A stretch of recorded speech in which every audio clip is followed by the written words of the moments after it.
Mike, you were asking me before if I've been subpoenaed. I have not yet been subpoenaed. I don't know if you were serious about whether or not you were subpoenaed. I can't tell for sure because this story is pretty funny.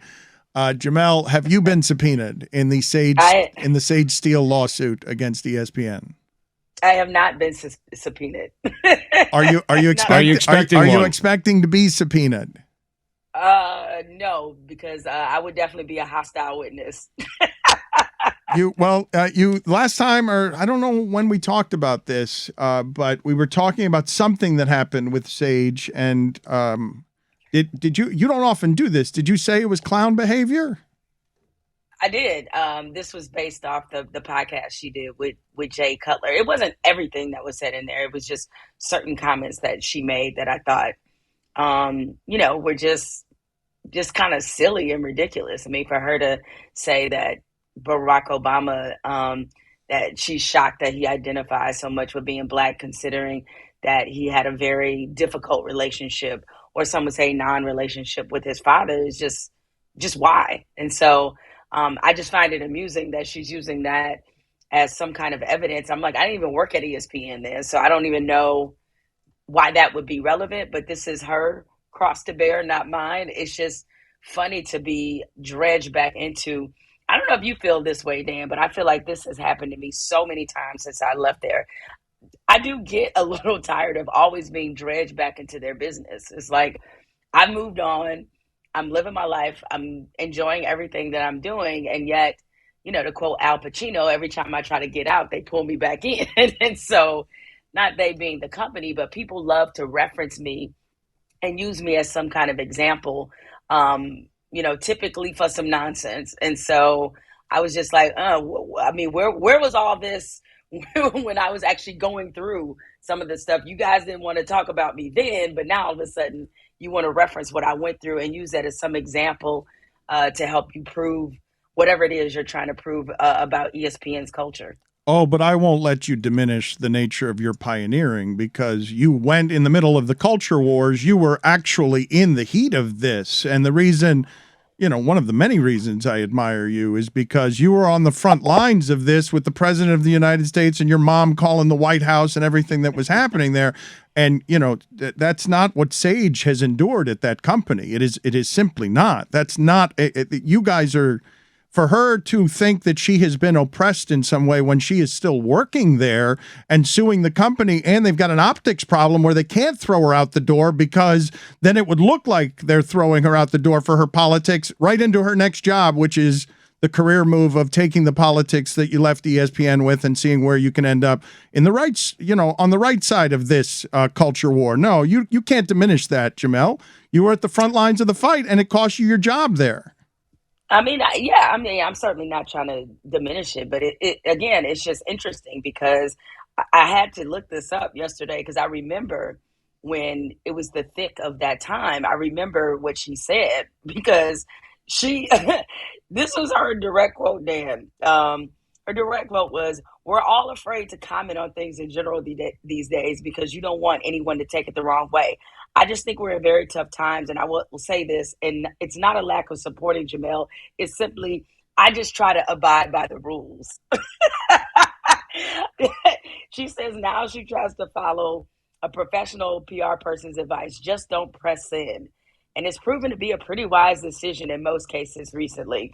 I mean, listen, it's hilarious because, I definitely heard some comments that she said about me behind closed doors during this time, and they don't line up with what she's saying now. I'll say that. Yeah, I don't. You tell me what this is supposed to be here because I don't. Oftentimes, Jemele, I love the range of your personality, but you oftentimes get dragged by me into the middle of these scrums that I don't know that it serves you to talk about this stuff. And what the hostility that it brings you to me is really unpleasant. But you don't mind those fights, so I admire how hardened you've been by the years of having to fight them because very few have come up through this business the way you did, and the ESPN machine spit you guys out as you were trying to do something different on the 6 p.m. Sports Center. And I'm sorry, Sage Steele doesn't get to be the kind of activist on this one that you are.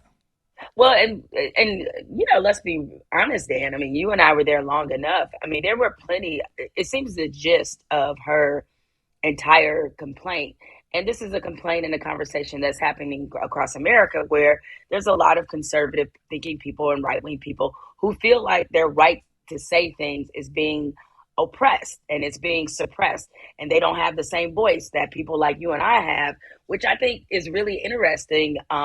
And a bit of it is a persecution complex, because see, what they want is total agreement, and that's different. Like, if you get pushback and you get people disagreeing with you, or people calling you out, that's not the same as your right to say things as being oppressed.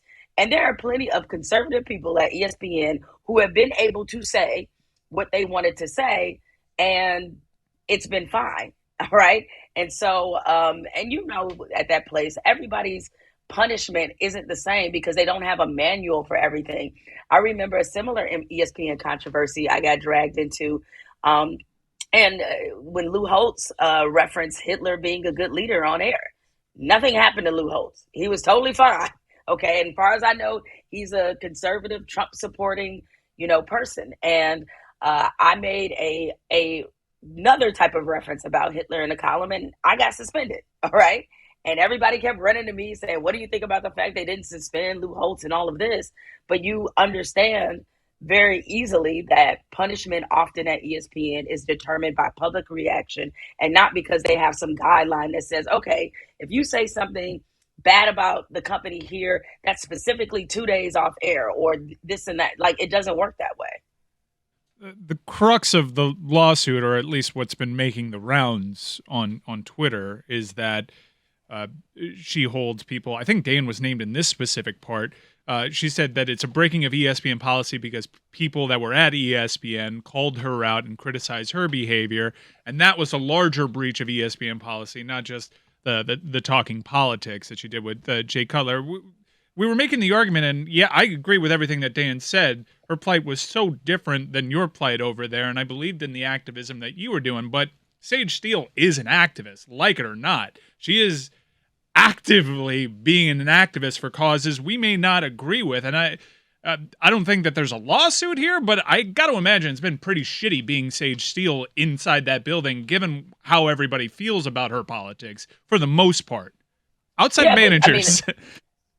But I would also say too is that it does go in the other direction. You think everybody that I worked with at ESPN believed in what I said about Donald Trump? They didn't. There was a lot of people in that building that didn't like me for what I said. And if she's tried to say or trying to allege that this stops certain assignments, again, I went through the same thing. There are things, the level of permission slips I needed to appear on things when I was there after this happened was real. So her idea that like this only happens to her because of her beliefs, no, it doesn't. ESPN does not want the smoke. Neither does Disney. It doesn't matter if you're right-leaning or left-leaning. They are against the smoke. We will let you go. Let's countersue. That's too bad. I had a bunch of questions. Okay, yes. You had a bunch of questions. Yep. Jemele, let's countersue. Let's announce right now that we're countersuing, and we'll talk to the lawyers later. We'll get the lawyers together. That's right, Dan, because I'm tired of people keeping our names in their mouths. We countersue. That's right. Let's do it. Thank you, Jemele. Thank you. Thank you.